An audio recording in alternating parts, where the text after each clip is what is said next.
जय हिंद दोस्तों, मेरा नाम है रंजन और स्वागत है आप सभी का आपका अपने यूट्यूब चैनल मैथ्स वाला पे। दोस्तों, आज हम बात करने वाले हैं उन स्टूडेंट के लिए जो कि एग्ज़ाम जैसे ही उनके नज़दीक आते हैं तो नर्वस फील होने लगते हैं।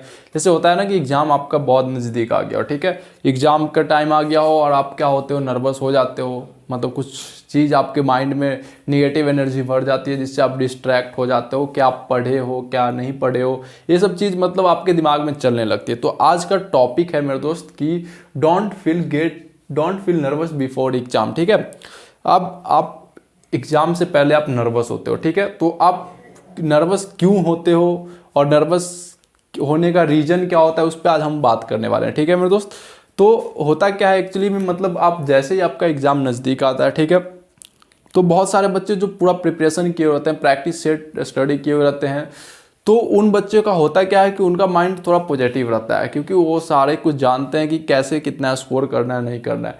लेकिन बहुत सारे बच्चे ऐसे होते हैं जो स्टडी करते तो हैं लेकिन उसका पूरे तरह से कंप्लीट नहीं हो पाता है, तो उन बच्चों को थोड़ा सा होते हैं नर्वसनेस फील होने लगती है। लेकिन कुछ ऐसे बच्चे होते हैं जो मतलब होते हैं ना, जो खासकर हम लोग के बिहार में होते क्या है, मतलब कुछ बच्चे ऐसे होते हैं जो स्टडी तो पूरा अच्छे ढंग से प्रिपरेशन करते हैं, कुछ होते हैं जो मतलब उनका 60-70% कंप्लीट होता है और बाकी बचे हुए रहते हैं। और कुछ बच्चे तो ऐसे होते हैं जिनको हम देखें, जो मेरे पास भी आए हैं बहुत सारे बच्चे ऐसे जिनका 1 महीने एग्ज़ाम का बचा हुआ है, ठीक है, और 1 महीने एग्ज़ाम का बचा हुआ रहता है, लेकिन उनका जब सिलेबस पता चलता है तो कुछ कंप्लीट नहीं होता है। तो कुछ ऐसे भी बच्चे होते हैं जो मतलब जीरो होते हैं पूरा एकदम, और टाइम भी बहुत कम होता है। तो उन सब हर एक टाइप के स्टूडेंट आपको मिलेंगे, तो बहुत सारे स्टूडेंट को मैंने देखे हैं। तो आज हम उसी चीज़ पे डिस्कस करने वाले हैं कि कुछ बच्चे जो मतलब है ना, जो 1 ईयर प्रिपरेशन करने के बाद वो 100% कंप्लीट रहते हैं। कितना परसेंट कंप्लीट रहते हैं मेरे दोस्त? 100%। ठीक है, तो मतलब होता क्या है, ये बच्चे तो पूरा 100% श्योर है क्योंकि चलो उनका एग्जामिनेशंस में कोई परेशानी नहीं होने वाली है। तो कुछ बच्चे ऐसे होते हैं जो माइंडली फ्री होते हैं, ठीक है, लेकिन कुछ बच्चे ऐसे होते हैं, ठीक है, जो जिनका प्रिपरेशन मतलब 60% ही कंप्लीट हुआ होता है। ठीक है मेरे दोस्त, 60% कंप्लीट होता है। ठीक है, बहुत ऐसे बच्चे होते हैं जो एग्ज़ाम तो नज़दीक आ गया है, 1-2 दिन एग्ज़ाम के बचे हुए हैं, लेकिन उनका प्रिपरेशन 60% ही हुआ है। मतलब 40% में वो कंफ्यूज रहते हैं, मतलब डरे हुए रहते हैं कि कैसे अब क्या लिखेंगे एग्ज़ाम में। तो इसी चीज़ पे आज हम डिस्कस करेंगे, ठीक है। और कुछ बच्चे ऐसे होते हैं जिनका प्रिपरेशन तो होता ही नहीं है पूरा ढंग से, मतलब वो 20 से 30% तक प्रिपरेशन किए हुए रहते हैं, बाकी कुछ नहीं होता है। तो वो बच्चे माइंडली भी फ्री होते हैं। वो बच्चे क्या होते हैं, माइंडली फ्री होते हैं, उनको टेंशन नहीं है, ठीक है, क्योंकि वो तो जान रहे हैं कि मेरा तो प्रिपरेशन ढंग से हुआ नहीं है, एग्ज़ाम जाएंगे देंगे, जो मन में आएगा जो जैसे होगा वैसे भरेंगे। ठीक है, हम लोग का खास करके बिहार में एजुकेशन सिस्टम तो जानते हैं आपकी किस तरह का लेवल मतलब है, तो उस सब चीज़ को सुधारने का प्रयास में हम लोग जुड़े हुए हैं, ठीक है। और तो उसी चीज़ में होता क्या है, जो 20 से 30% बच्चे ऐसे होते हैं जो करते क्या है, स्टडी तो किए नहीं है पूरे ढंग से, ठीक है, या उनको क्लासेस वगैरह में ढंग से स्टडी प्रोवाइड नहीं किए, मतलब क्वेश्चंस वगैरह या उसको पूरी तरह से कंप्लीट नहीं किए जाते हैं, तो वो बच्चे इसमें रह जाते हैं और उनको कोई टेंशन मतलब होता है, उनको भी लगता है कि मेरा तो कुछ हुआ ही नहीं, तो वो सोचते ही नहीं एग्जाम को लेकर। ठीक है, तो 60% जो बच्चे होते हैं थोड़ा सा जो चाहते हैं कि हम स्टडी अच्छा से करते, लेकिन उनका 60% ही कंप्लीट होता है, तो ये सब बच्चे थोड़ा डिस्ट्रैक्ट रहते हैं एग्जाम को लेकर।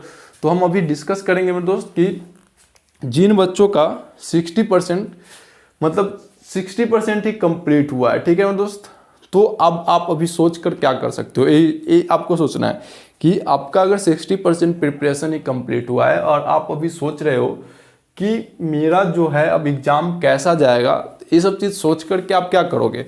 ठीक है, तो कहीं ना कहीं आपको अब एग्ज़ाम से 1 दिन पहले क्या करना है कि जब आपका 60% कंप्लीट हुआ है, ठीक है मेरे दोस्त, तो आप वो 40% के बारे में नहीं सोचना है कि आपको 40% मेरा पूरा डिस्ट्रैक्ट हो चुका है, मतलब ये होगा कि आप ज़्यादा डिस्टर्ब हो गए 40% को लेकर, तो ये आपका 60% जो है ना बेकार चला जाएगा। ठीक है, आप जीरो हो जाओगे, समझ रहे हो ना बात को। तो मतलब आपको करना क्या है, इस 60% को, जो 60% आप कंप्लीट कर रखे हो, ठीक है, उस 60% को आप अच्छे से स्टडी करो, मतलब प्रैक्टिस करते रहो, रिवीजन करते रहो, ठीक है, ताकि आप को जो 40% के लिए जो निगेटिव थॉट आ रहे हैं माइंड में, उससे आप बचोगे, ठीक है ना। अब एग्जाम से पहले आपको सोच कर तो कोई फायदा होने वाला नहीं है, तो क्यों ना आप इस 60% के लिए अच्छे ढंग से माइंड को फ्री करके आप स्टडी करो। जो स्टडी कर चुके हो उसको मतलब प्रैक्टिस करते रहो। बचा 40% आपका जो बचा हुआ है, उस 40% में आप क्या कर सकते हो, एक दिन में तो पूरा प्रिपरेशन नहीं कर सकते हो, हाँ, लेकिन एक दिन में प्रैक्टिस जरूर कर सकते हो, ठीक है। आप एक दिन में रिवीजन कर सकते हो, कोई चीज़ को आराम से बैठ के स्टडी करोगे तो उस 40% में से आप 20% तो जरूर कंप्लीट कर पाओगे। अगर आप बैठ के रिलैक्स माइंड से अगर सोचते हो तो, नहीं तो आप डिस्टर्ब रहोगे, घबराए हुए रहोगे, परेशान रहोगे, तो आपका इस 60% पे इफेक्ट पड़ सकता है, ठीक है। यानी आप 60 का भी नहीं रह पाओगे, समझ रहे हो ना बात को। यानी आपको करना क्या है, जो 40% आपका बचा हुआ है, उस 40% में से कम आप 20% का ऐसा स्टडी कर लो, मतलब एक बार पढ़ लो जो आपका 20% कंप्लीट हो जाएगा, ठीक है। तो उन बच्चों के लिए मेरा यही गाइडेंस रहेगा जो कि बहुत ज़्यादा एग्जाम को लेकर परेशान हो जाते हैं, घबरा जाते हैं, ठीक है। तो घबराना नहीं है, जैसा कि हम आपको बता रहे हैं कि 60% आप कंप्लीट तो कर चुके हो, इसको आप बस प्रैक्टिस करोगे, दिन में 2 बार 3 बार कर चुके हो, और जो 40% बचा हुआ उसको भी आप प्रैक्टिस करो, ठीक है। रेगुलर प्रैक्टिस कर लो, जितना टाइम आपके पास बचा हुआ है उतने टाइम में इसको प्रैक्टिस करो, ना कि उसके बारे में सोचकर डिस्ट्रैक्ट होना है, समझ रहे हो ना बात को। तो मेरा यही गाइडेंस रहेगा उन सारे बच्चों के लिए कि आप बिल्कुल परेशान ना हो, ठीक है। क्योंकि आप देख रहे हो जो बच्चे पढ़े ही नहीं हैं, जो बच्चे स्टडी ढंग से नहीं किए हैं, जो बच्चे, बहुत सारे बच्चे ऐसे होते हैं जिनको या तो क्लासेज में सही से एजुकेशन नहीं मिल पाता है, या फिर वो पढ़ने में ध्यान नहीं देते हैं, चाहे कुछ भी, ऐसा बहुत सारा रीजन होता है। ऐसा नहीं, बहुत सारे इसमें बच्चे होते हैं जो पढ़ना भी चाहते हैं लेकिन उनको ढंग से उनके क्लासेस वगैरह में, इंस्टीट्यूट वगैरह में जहाँ भी वो स्टडी कर रहे हैं उनको प्रोवाइड नहीं किए जाते हैं, तो वो बच्चे वैसे रह जाते हैं। तो उन बच्चों से यही उम्मीद रहेगा कि आप पहले तो सही जगह पे एडजस्ट हो जाइए कि कहाँ पे आपको सही से एजुकेशन प्रोवाइड किए जा रहे हैं, ठीक है।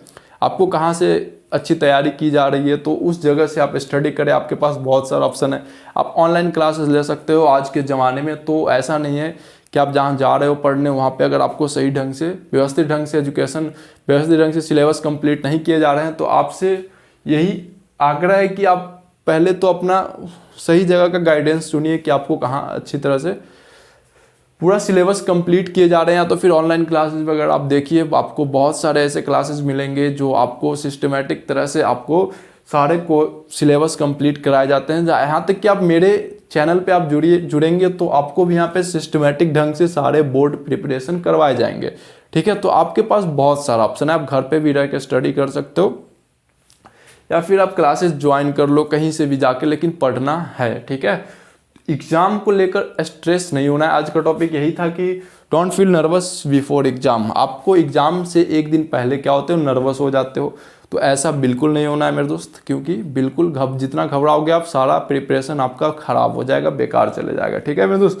बहुत सारे बच्चे क्वेश्चन देखकर होता है ऐसा है कि मतलब आपको आंसर पता होता है और आप क्या करते हो, ऑब्जेक्टिव जो फिल करने वाला क्वेश्चन है उसमें गलत टिक करके आ जाते हो, ठीक है। ऐसा नहीं करना है। बहुत सारे बच्चे को जैसे होते हैं क्या, ऑप्शंस दिए जाते हैं, जैसे कुछ 1-2 क्वेश्चन हम आपको मैथ का टॉपिक जैसे देते हैं, ठीक है। तो बहुत सारे बच्चे होते हैं जो घबराए होते हैं, परेशान होते हैं। तो मेरा यही आप लोग से उम्मीद है कि आप बिल्कुल ना घबराएं एग्जाम से पहले, एग्जाम को लेकर बिल्कुल परेशान ना हो। और बहुत सारे बच्चे को ऐसे होते हैं जो क्वेश्चन, जैसे आपको हम एक क्वेश्चन देते हैं, और हम आज अपने क्लासेस में देखें, ऑफलाइन क्लासेस बहुत सारे बच्चे का टेस्ट ले रहे थे क्योंकि फर्स्ट डे मैथमेटिक्स का एग्जाम है। तो उस पर क्या कर रहे थे, जैसे हम एक क्वेश्चन दिए आपको यहाँ पे, ठीक है। जैसे हम क्या किए, एक क्वेश्चन दिए, ठीक है। जैसे हम आपको दे दिए यहाँ पे tan स्क्वायर, एक मैथ का क्वेश्चन हम बहुत सारे बच्चे से पूछ रहे थे कि यहाँ पे tan square minus sec square का वैल्यू क्या होगा, ठीक है। और ऑप्शन यहाँ पे हम उसको दे दिए 1, ऑप्शन बी दे दिए -1, ऑप्शन सी दे दिए 0, ठीक है, ऑप्शन डी दे दिए 2। तो इसमें क्या हुआ कि बहुत सारे बच्चे तो क्वेश्चंस को देखें और वो क्या किए, जल्दीबाजी कर दिए, ठीक है। और क्या जल्दीबाजी की, उसको ज़्यादा डायरेक्ट सारे बच्चे क्या बोले थे, सर 1 आंसर होगा, ठीक है। मतलब क्वेश्चंस को पहले तो अच्छे तरह से रीड किए नहीं, डायरेक्टली बोल रहे हैं कि 1 होगा। तो उन बच्चों से यही कहना चाहते हैं हम कि पहले जब भी आपको ऑब्जेक्टिव टाइप क्वेश्चंस पूछे जाते हैं बोर्ड एग्जाम में, तो सबसे पहले आप क्वेश्चन को अच्छे तरह से देखें, ठीक है। क्वेश्चन को देखने के बाद उसको समझे कि क्वेश्चन में करना क्या है, बनाना क्या है। आप यहाँ पे 1 टिक करके आ गए यहाँ पे, लेकिन आंसर क्या था, sec square theta minus tan square theta का वैल्यू क्या होता है, 1 होता है, ठीक है। आपको पता है कि फॉर्मूला है। लेकिन यहाँ जब tan square minus sec square दिया तो अपोजिट लिख दिया, और अपोजिट हो गया तो यहाँ पे इसका आंसर क्या हो जाता, -1 हो जाता। सिंपल सी बात है कि tan square theta minus sec square theta का वैल्यू क्या हो जाता, -1 हो जाता। तो बहुत सारे बच्चे को ऐसे हम आज भी देखें कि उनसे जब हम क्वेश्चंस पूछे तो क्या किए, जल्दीबाजी में आंसर उसको गलत बनाते हैं। मतलब बहुत सारे बच्चों को अंदर से मतलब परेशान हो जाते हैं, घबराए हुए रहते हैं। तो ऐसे में क्या होता है कि आपका रिजल्ट पे बहुत ज़्यादा इफेक्ट पड़ता है। तो मुझसे आप लोग से यही उम्मीद है कि आप जब भी क्वेश्चंस को एग्जाम में बनाना स्टार्ट करें, उससे पहले आप सारे क्वेश्चंस को एक बार रीड करें, जरूर से जरूर सारे को रीड करें, पढ़ें, उसके बाद उसको समझें कि क्या कह रहा है उसमें। फिर आपको जो बेस्ट क्वेश्चन लगता है उसको आप पहले सोल्व करें, ठीक है। तो आप जब भी नर्वस फील होते हो, टॉपिक जो आज का था मेरा, कि जब भी आप एग्जाम से पहले नर्वस फील होते हो तो मेरे जो जितने पॉइंट्स आपको हम अभी बताएं, जैसे कि आप जो कंप्लीट कर चुके हो पहले से, जितना पढ़े हो उसको आप प्रैक्टिस जरूर कर ले, जो बचा हुआ है उसको जरूर से जरूर रिवीजन करें, बनाएं, देखें, ठीक है। ऐसा नहीं कि जो बचा हुआ उसके बारे में सोचकर अपना पिछला जो कंप्लीट है उसको आप बेकार कर ले, ठीक है। तो ऐसा बिल्कुल नहीं करना है। मुझे आप लोग से पूरा उम्मीद है कि आप इस चीज़ को समझकर आप ज़रूर इसको फॉलो करोगे। हम आपके लिए फिर आगे नेक्स्ट वीडियो में ढेर सारे टिप्स लेकर आएंगे जो कि आपके लिए बहुत ही ज़्यादा इंपॉर्टेंट होने वाली है। तो मिलते हैं नेक्स्ट वीडियो में। आज के लिए इतना ही। चैनल को सब्सक्राइब जरूर कर दीजिएगा, क्योंकि हम फिर आपके लिए लेकर आएंगे बहुत सारे ऐसे टिप्स जो आपको ज़्यादा ज़रूरी होने वाले एग्जाम को लेकर। मिलते हैं नेक्स्ट वीडियो में। जय हिंद।